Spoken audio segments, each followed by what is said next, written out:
আজকে সন্ধ্যায় চলে গিয়েছিলাম সুখদেব বাবার আশ্রমে মেলা দেখতে। কৃষ্ণ, আমি, শান্তনু আর আমার দুই ছেলে। তো এটা ছিল বৃহস্পতিবার সন্ধ্যার ভিডিও। দোল উপলক্ষে বেশ কয়েকদিন মেলা হয় সুখদেব বাবার আশ্রমে, তাই আমরা ঠিক করি আজ সন্ধ্যায় মেলা দেখতে যাব। মায়েরও যাওয়ার কথা ছিল, মায়ের শরীরটা ভালো নেই বলে মা আর গেল না।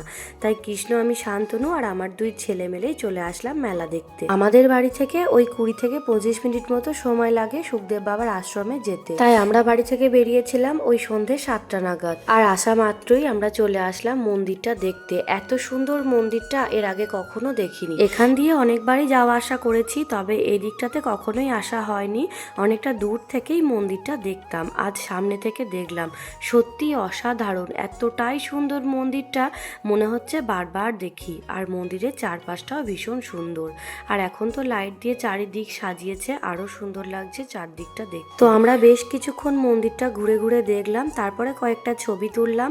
আর এদিকে ননির চোখ পড়েছে, এখানে কি একটা খেলনা ছিল কাচের ভেতরে জল ভরা, তার মধ্যে লাইট দেওয়া, তো সেগুলোই পছন্দ হয়েছিল বলে ওরা দুই ভাই দুটো নিল।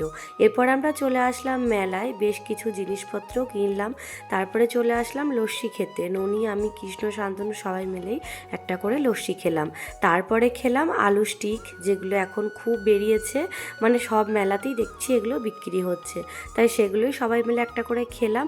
তারপরে খেয়েছিলাম ফুচকা, যেটা একদমই ভিডিও করা হয়নি কারণ সবাই খেতে ব্যস্ত ছিলাম। এরপরে আমরা চলে আসলাম পাপড়ি চাটের দোকানে, আর এখানে এসে আমরা সবাই মিলে 1 প্লেট করে পাপড়ি চাট খেলাম। আর এই মেলায় দেখছি পাঁশকুড়ার চপ বিক্রি হচ্ছে, একদম সম্পূর্ণ নিরামিষ, আর বিভিন্ন ধরনের চপ, পনিরের চপ, মোচার চপ, এমনি আলুর চপ, অনেক কিছুই বিক্রি হচ্ছিল।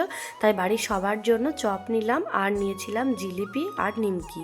সমস্ত কিছু কেনাকাটা করে শেষে একটা ঝুড়ি কিনলাম, কারণ আমরা ব্যাগ নিয়ে যাইনি, আর মেলায় কোথাও ব্যাগ পেলাম না। তাই অবশেষে একটা ঝুড়ি কিনে তার মধ্যে সমস্ত জিনিসপত্র নিয়ে বাড়ি আসলাম। আর এই যে কি কি নিয়ে এসেছি সেটাও একটু আপনাদের দেখিয়ে দিলাম। অনেক কিছুই কিনেছিলাম টুকটাক, শান্তনু অনেক কিছু নিয়েছিল। আর মেলায় গিয়ে যতই ভাবে কিছু কিনবো না, যেমনটা আমি ভেবে গিয়েছিলাম, তাই একটা ব্যাগও হাতে করে নিয়ে যাইনি। কিন্তু মেলায় যাওয়ার পর অনেক কিছুই কিনতে ইচ্ছা করে, তাই কিনেও নিয়েছি। তো আজকের ভিডিওটা এই পর্যন্তই। সবাই ভালো থাকবেন, টাটা।